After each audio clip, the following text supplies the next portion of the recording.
Oh, hello, it is I, your boy Gomi, and we are back with some more UFC coverage. This time we're looking at the pay-per-view. The pay-per-view I'm probably most looking forward to. We are going back to Madison Square Garden for an absolute amazing main and co-main event. Much better off now that the stinky fight of Jones versus Stipe is gone.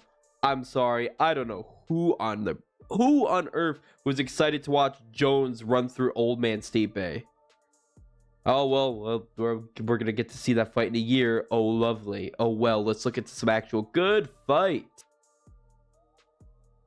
I will say, UFC 295, it's very top heavy. It's a very top heavy card, but it's got some quality in there. And the co-main event and main event are amazing. Absolutely amazing. So, let's look into the card. First fight on the card, and keep in mind, I think the order might shake up a little bit. I've been looking up in different places here and there, and it looks like the order changes depending. I'm just going to go through the order as is on UFC's website, but now it may be a little bit incorrect. But yes, we're going to be looking at Dennis Bazooka. I'd like to mention when I watched his first fight, I did not know if it was pronounced Bazooka or Bazooka. I didn't know, and then I saw the fight. I was like, oh no, it's Bazooka. Didn't expect that. But yes, he's going to be facing off against Jamal Pretty Boy Emmers. Now, this fight I went a little bit back and forth on, to be honest with you. I actually think I'm going to be leaning with Jamal Emmers. I don't like those odds. Jamal Emmers, I don't think is worthy of being a 325 minus 325 favorite, to be honest with you, but it's just that going off Bazooka's UFC debut against Sean Woodson, he didn't look that good. He didn't look that good, and he actually got beaten up pretty badly by Sean Woodson, a fighter I'm also not very high on, which is the main reason why I'm like, okay, I'm gonna go with Jamal Emmers. And the thing is, Sean Woodson kind of pieced him up due to his length and reach, and that's basically the same exact thing that Jamal Emmers is more likely going to use against Bazooka. He's going to piece him up with his length and reach. So yeah, give me Jamal Emmers. I don't think Jamal Emmers has a lot of power or pop on a shot, so I think the fight's going to end up being a decision, to be honest with you, but I'm going to be leaning towards Jamal Emmers for a decision. But yes, on to the next fight. We're going to have Joshua Van versus Kevin Boras. See, now in some places I've seen, they've had like, this is like the featured event of the prelims, which that's a no, let's not do that. This fight, I don't care about it as much as many other people do. I don't think it's that interesting of a fight, to be perfectly honest with you. Yeah, both guys are pretty talented strikers. Both of them overall have solid grappling, but it's a debut for Borjas. And then we last saw Joshua Van's last fight was against Zaglas Zamagumov, and it was a split decision. Lo and behold, another split decision for Zumagulov.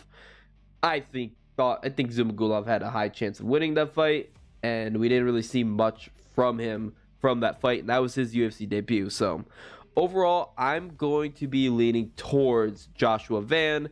I think he can get done with KO, though. From what I've seen from Boras in his basically outside of the UFC, I believe he fought Cage Warriors.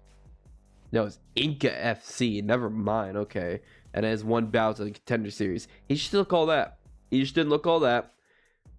He's only been submitted once, but I think Joshua Van can find the KO. That's a little bit of a stretch. Ultimately, I would just be going with Joshua Van as a slight favorite. John Castaneda versus Kyung Ho Kang. This fight sucks too. I'm gonna be honest with you. This fight sucks. I don't feel there's a lot to really mention. Ho Kang, he's a little tanky. He's honestly a little tanky, I'd say, overall. While Castaneda is just a solid fighter overall. He's very good as a wrestler, and he has a lot more pressure onto him. I don't think he's going to be able to take out Kang, so I'm going to be leaning towards decision for Castaneda. Jared Gordon versus Mark Madsen. Would you believe me if I said Jared Gordon, who is now headlining the early prelims? 2 fights ago was co-main event of a pay-per-view. Yep. Yep. Yep. I don't know, man. That's UFC's management is weird. Their matchmaking is weird. Oh well. Regardless, Jared Gordon, he's overall a pretty sneakily solid boxer. A lot of people don't really think about Jared Gordon boxing, mainly because he really wins by decision most of the time. He goes the distance a lot. He's a rather boring fighter, to be perfectly honest with you, but I think he's overall a very solid fighter in terms of his boxing skill and ability. Mark Madsen, he did ran into Grant Dawson, who we saw got fraud checked really bad, but he used to be an Olympic wrestler. But I think Olympic wrestling and MMA wrestling does not automatically transfer over. Like, you have to be like Henry Cejudo or DC, and even then, Henry Cejudo was not really submitting or taking people down as much when he first got into UFC. He really turned to more of a karate fighter overall and kind of abandoned the Olympic wrestling to an extent.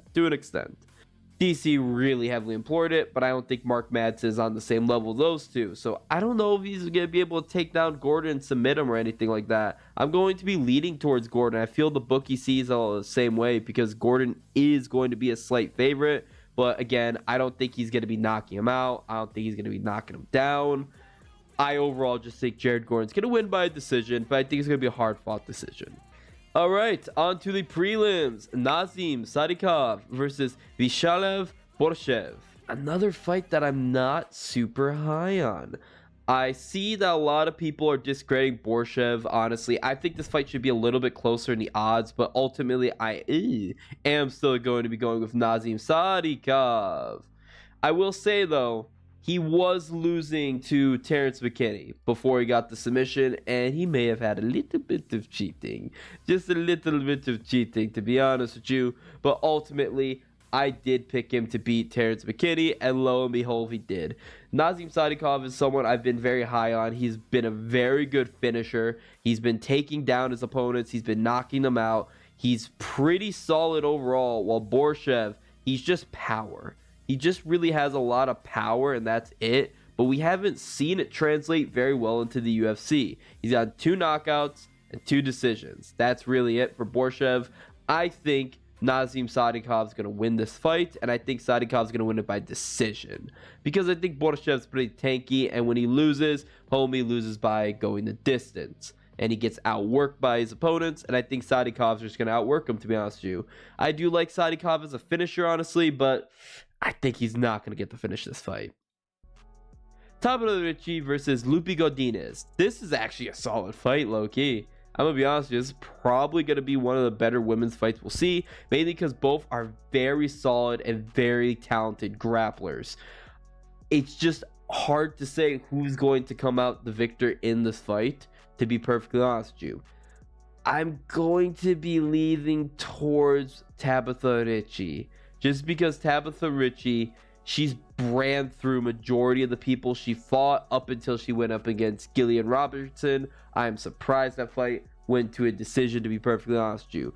But the only person who was able to take her out was Manon Fior. I'm not very high on Manon Fior, which that's something that makes me a little bit scared for Tabitha Ricci. But overall, she's beaten okay names, Poliana Viana and Jessica Penne. She's beaten some okay names, and she's shown that she has very good grappling.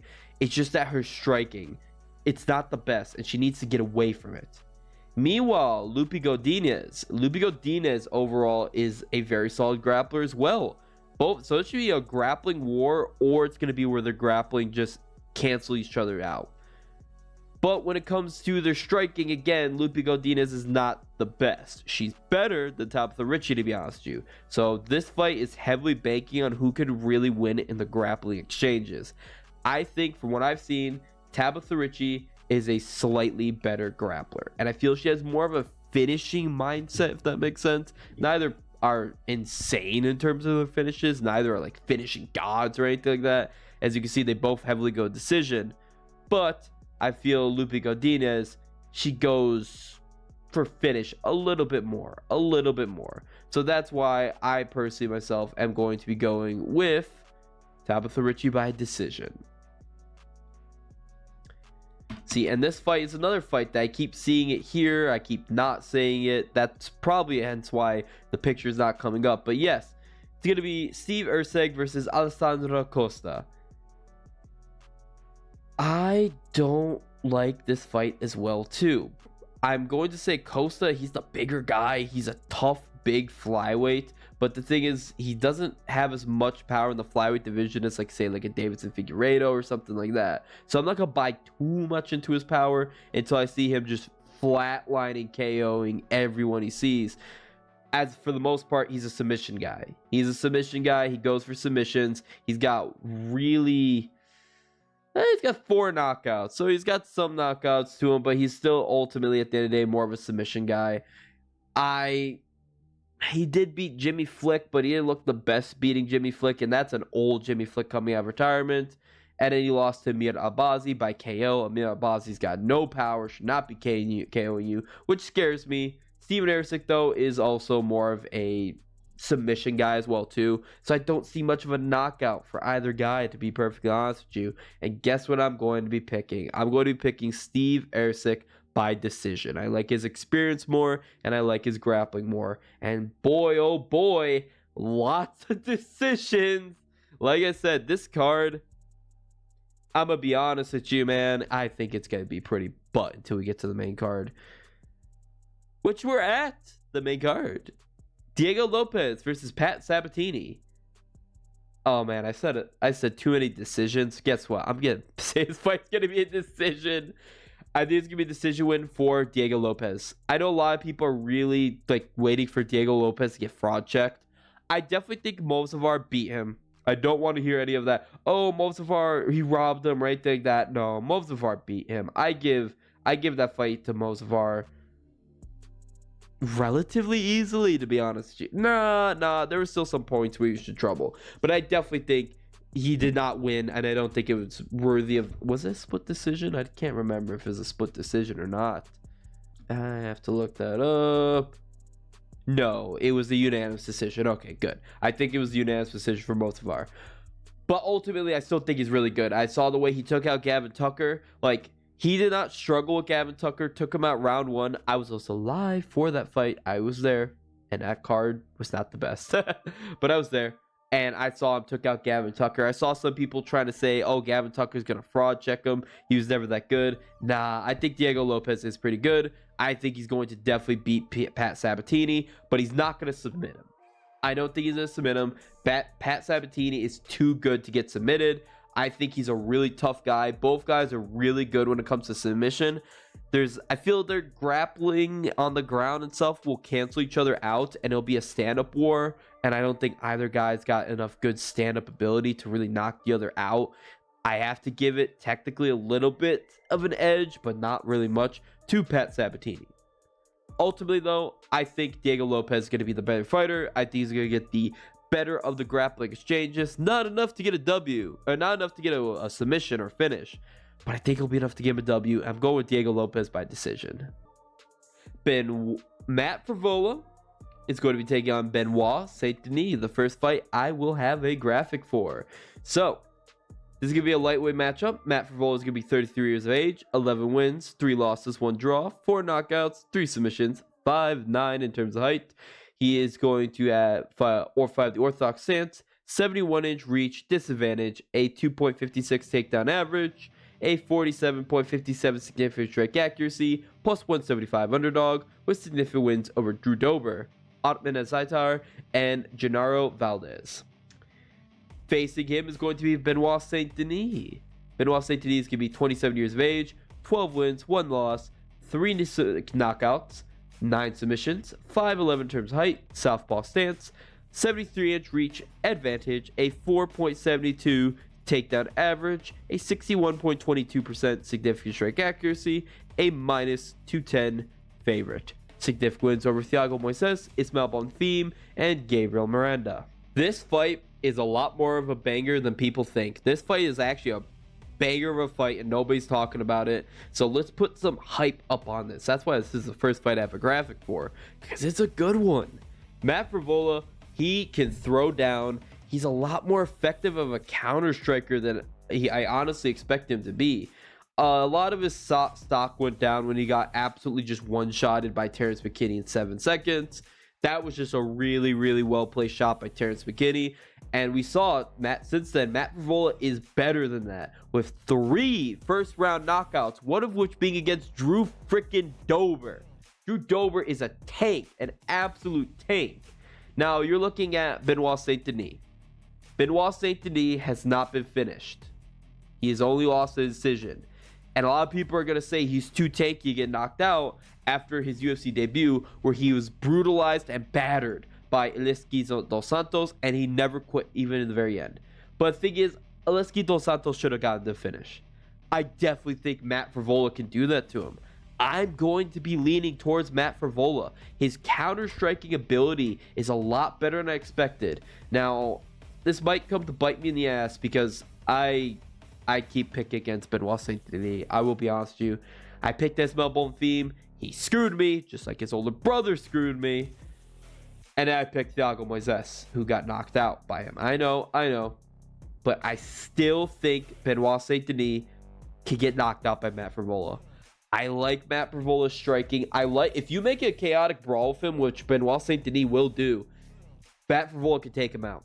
The only thing I'm really, really scared of is Benoit Saint Denis has that insane liver kick that Ismael Bonfim ate about 8 times because he's stupid. But that's just such a vicious kick that can absolutely catch Matt Frevola. But Matt Frevola's left hook, I have faith in. I think that left hook can find its target and honestly take out Benoit Saint Denis. Because Benoit Saint Denis, he can make it a brawl. And there is a high chance he will make it a brawl. I don't know. I think Benoit Saint Denis could definitely take him down. He is the better grappler. It's just, I don't think he could submit him. I was like, I think maybe he could, but I don't think he'll be able to get a submission on Matt Frevola. Matt Frevola is tough when it comes to ground submissions and being on the ground. He just really gets knocked out, to be honest with you. I don't think the fight will go to the ground. If it does, Benoit Saint Denis will take it to the ground for a little bit. Matt Frevola will stand up. Ultimately, though, I'm going to be leaning towards Matt Frevola to get the W by knockout. I think that's what's going to happen. I think Benoit Saint Denis is going to be smarter and player safer than Frevola's last couple opponents. It'll be a little bit of a brawl. Round 2 will take over, and Frevola is going to start really pouring it on Saint Denis with those counter shots and knock him out. Next, we will be going to, dear God, why? Jessica Andrade versus Mackenzie Dern. Oh God, why? So, this is going to be a strawweight matchup. Jessica Andrade versus Mackenzie Dern. Jessica Andrade is going to be 32 years of age. 24 wins, 12 losses. Jesus. 9 knockouts, 8 submissions, 5'1" in terms of height. God, she's short for a division. Short in general. Orthodox stance, 62-inch reach. Disadvantage, a 2.54 takedown average. A 0.81... a 56.90% significant strike accuracy, plus 165 underdog. She has significant wins over Lauren Murphy, Amanda Lemos, Cynthia Calvillo, and Caitlin Chukagian. Standing across from her is going to be Mackenzie Dern. Mackenzie Dern is going to be 30 years of age, 13 wins, 3 losses, not a goddamn knockout to her name, but 7 submissions. 5'4" in terms of height, orthodox stance, 6'3" in terms of reach, a 63-inch reach, a 0.81 takedown average, significant strike accuracy of 53.32%. She's a minus 195 favorite. She has significant wins over Angela Hill, Tisha Torres, and Nina Nunes, the younger Nunes. I was praising Jessica Andrade for being a BMF at the start of the year. Now it's the end of the year, and I wish she stopped. This is her 4th fight of the year. And you know what? Wait, it's her 5th fight or 4th? Hold up. Hold the phone. I don't even remember anymore. It's her 5th fight. It's her 5th. 5th fight of the year. Like, she won against Lauren Murphy. I called that to be a decision. I was super happy about that. Then she lost to Erin Blanchfield. Called that. Lost to Yan Xiaonan. I thought she would take out Yan Xiaonan. She got one-shotted by her, knocked out because she just ran at her, and then she got submitted by Tatiana Suarez. I was also live for that fight there too, and I called Tatiana Suarez to get the submission. Jessica Andrade, I think, is over the hill at this point. She's gotten too many losses. I think she might have given up on herself. She came off such an amazing year last year. Such an amazing year in 2022. Not amazing, but she got the submission of the year against Amanda Lemos. And then she just got absolutely just flatline dominated by Blanchfield, Deandra Anand, and Tatiana Suarez. She just doesn't have a chin anymore. She's susceptible to submission. Mackenzie Dern might get her first knockout, honestly, if Andrade really comes out swinging. But I really feel Andrade's going to come out swinging. Dern's going to get it to the ground, and she's going to submit her. I think that's the most likely scenario. Mackenzie Dern comes from a long lineage of black belts. Her father is like one of the highest degreed black belts out there. And also Mark Zuckerberg's out simping for her ass. But I definitely think Mackenzie Dern's going to get the finish here. There's a possibility of it goes to distance, but I just don't see a Jessica Andrade fight going to distance unless she's fighting a tough punching bag like Lauren Murphy.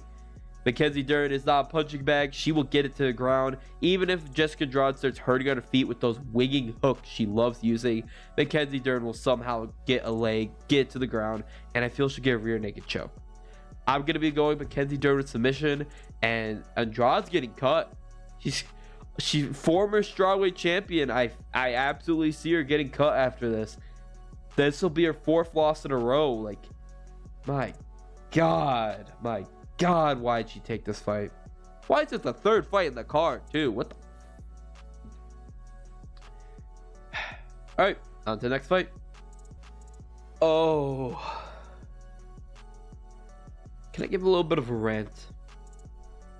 Who the hell gives a damn about John Jones fighting Stipe Miocic? Who cares? Who cares? It's so stupid that John Jones is going to be out. He's like, I'm so happy that Jones off this card because I didn't want to talk about Jones. I hate Jones. I hate him. Not just as a fighter, because I hate him as a fighter too, but I also hate him as a human being. He's literally evil. But oh my God, why is he out for a year? He's out for a year. He has a pectoral issue. By the way, that pectoral issue is very common with those who take muscle enhancing steroids. But yes, he's out for a year. Strip him. Jamal Hill and Jiri Prochazka, the absolute studs they are, they vacated their belts.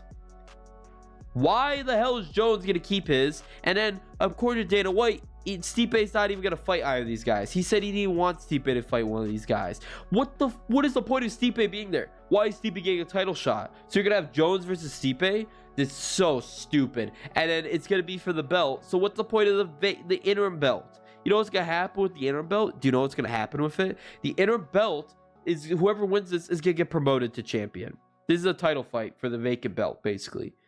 It's so stupid. Just make like a baddest MF or GOAT belt and then have Jones come back and fight Stipe for that. But no, we're going to just sully this amazing fight. Sully it. So stupid. Regardless, let's talk about this amazing fight. This is going to be fight of the year. This is going to be fight of the freaking year. I'd like to mention, Tom Aspinall has the lowest fight average time in the UFC. Sergei Pavlovich has the 3rd. I don't remember who second is. I could swear he's second, but he has the 3rd. I saw the graphic. This fight is amazing. So, this is going to be the heavyweight title fight. Sergei Pavlovich will be taking on Tom Aspinall. Sergei Pavlovich is 31 years of age, 18 wins, 1 loss, 15 knockouts. Not a submission to his name. He's going to be 6'3" in terms of height, southpaw stance, 84-inch reach advantage. Yes, he has the 2nd highest reach amongst active fighters in UFC behind John Jones. Oh my God. Oh my God. Oh my God. He has no takedowns, not 0 takedown average, a 50.33 significant strike accuracy, plus 100 underdog actually. Significant wins over Curtis Blaze, thank God, Tai Tuivasa, Derek Lewis, and Shamil Abdurrahim. I can never say his last name. Tom Aspinall. He's going to be 30 years of age. 13 wins. 3 losses. That is 9 submissions, 9 knockouts, 4 submissions. You know what that math is? That math is 13. He has a 100% finish rate. 6'5" in terms of height, orthodox stance, 78-inch reach, disadvantage. Oh god, I didn't think it was that much of a reach disadvantage. 3.7 takedown average, a 67.84% significant strike accuracy, minus 120 favorite. He has significant wins over Marcin Tybura, Alexander Volkov, Sergei Spivak, and Andrei Arlovsky. Sergei Pavlovich has fought a wrestler in Blades who didn't wrestle, and he's fought power strikers in forms of Ty, Lewis, and Shamil. Tom Aspinall has fought well-rounded fighters like Marcin Tybura, Volkov, Sergei Spivak, and Arlovsky. They fought great competition. They're great fighters. They are absolute finishing nightmares. This is such a hard fight for me. I don't know who's going to win this fight. Like, I came in all these fights with some good confidence. I don't know. And I love this fight too. And I hate it. I love it and hate it for two reasons, because I love both these guys. These are some of my favorite fighters, and I'm rooting for either of them. I want either guy to touch the belt at some point. This isn't like Gaethje, Dustin, who I love both guys, but I definitely had a bias towards Dustin. This fight, I don't know. I know it's got to be a good fight. It can't be. It can't be like Almeida Lewis, where it somehow ended up being a decision win. By the way, you know I'm betting Tom Aspinall by decision just because of principle. I'm betting this fight to go a distance in general. I know that's not going to happen, but I didn't think Almeida would go a distance. Regardless, this is the new era of heavyweights. This is an insane power puncher who's not just big, dumb, swing and bang. He's got tactical boxing skills versus Tom Aspinall, a efficient grappler, great grappling, massive speed, and massive tactical striking. This is such a fight where, like, Sergei just has a clear advantage in his power, while Aspinall has advantage in his speed, and overall he's the more technical fighter. But will Sergei's strength nullify that? I don't know. The main things to really note at with this, Tom Aspinall, an issue with him is he keeps his chin held out high. His boxing offense is really, really good, but his boxing defense is not the greatest. But neither is Sergei Pavlovich. We haven't seen Aspinall knocked out, so his chin might be there, but we've seen Sergei Pavlovich absolutely floor and knock out guys with great chins, like Tom, like Lewis, like Blades, like Shamil. So even though he has a pretty poor defense, because don't get twisted, Sergei Pavlovich will brawl and he'll get pieced up as well too, but he just out brawls them. Another thing to mention as well too is the reach advantage. Tom Aspinall keeps hanging his chin up high.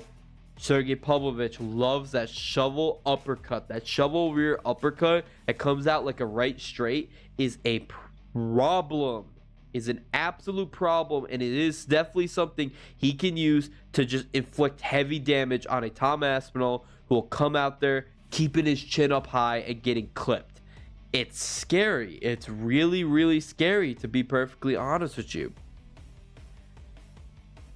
I know Tom Aspinall has a grappling advantage, but everyone treats that fight. So Sergei Pavlovich's only loss was UFC debut against Alistair Overeem, where he got slightly out-grappled. Slightly.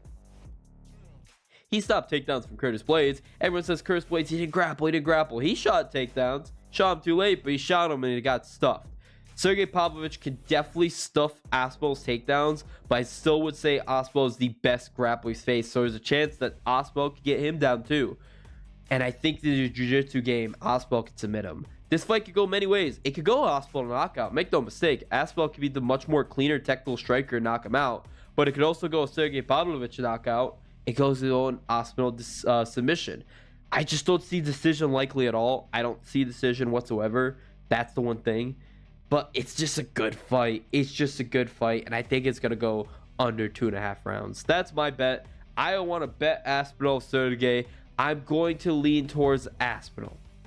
I was on the Aspinall hype train first, so I'll lean towards him. But make no mistake, Sergei can catch Aspinall if he fights the way he normally does. Like in his first 15 seconds against Curtis Blades, which that fight doesn't count, but in his first 15 seconds, Blades was hitting him. He was hitting him. He had very poor defense, but he came out very recklessly. I feel he'll come out a little bit more safer against Pavlovich. Give me Tom Aspinall to win, but my only bet I would take for this fight is under 2.5 rounds.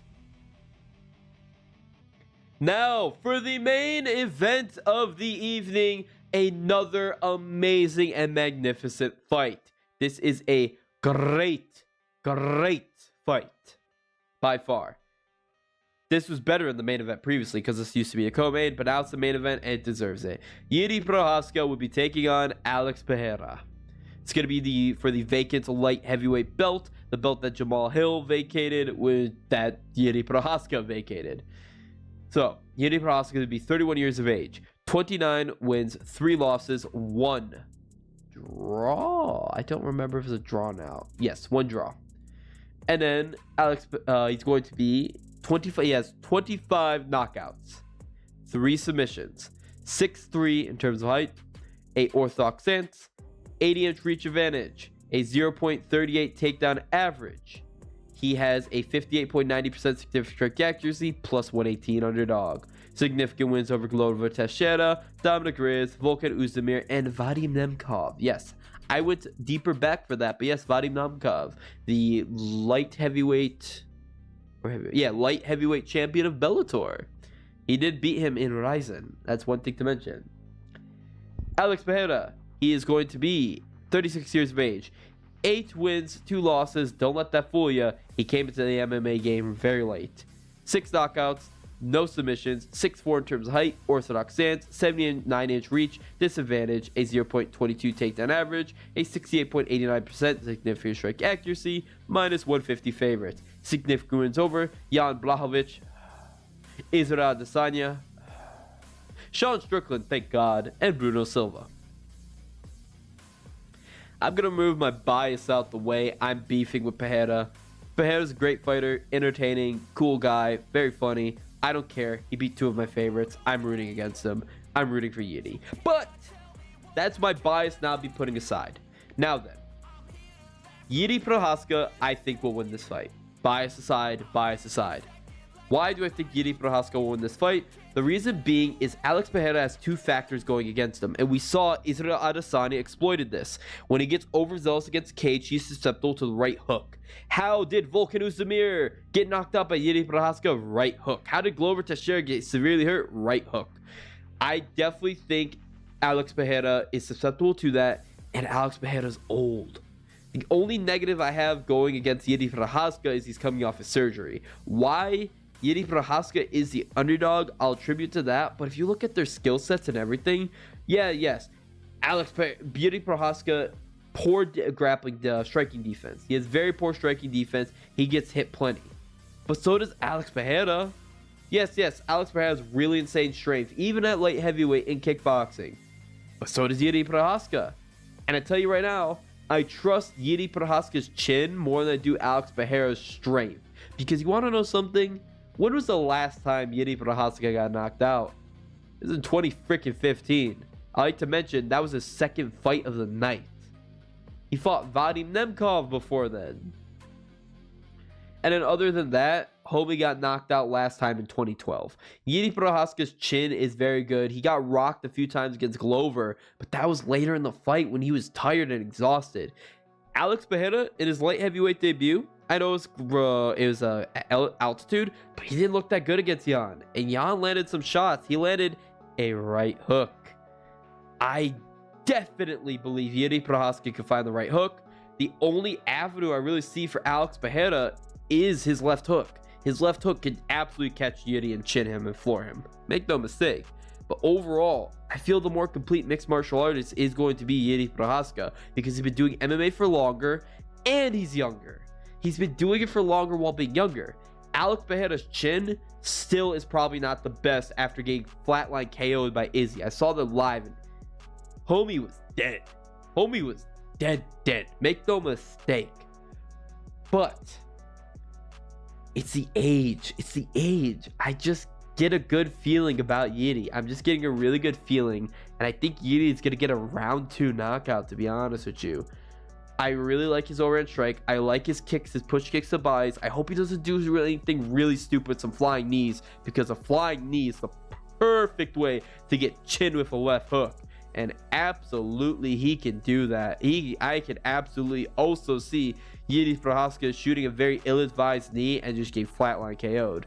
But for the most part, I really think that Jiri is going to be able to piece him up on the feet. Alex Pereira is going to be the more patient striker, land some good kicks, good strikes, but I just think the size advantage, size and muscular advantage, is going to be in Jiri's form, in Jiri's favor, and a slight bit of reach I think is going to help him out as well too. I'm a little hesitant after the shoulder injury, but the thing is he had plenty of time to heal. He had almost a full year to heal. I feel he'll come back better.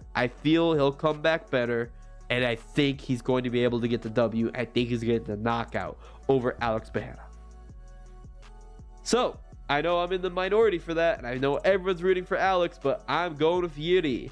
And that has been my picks for UFC 295.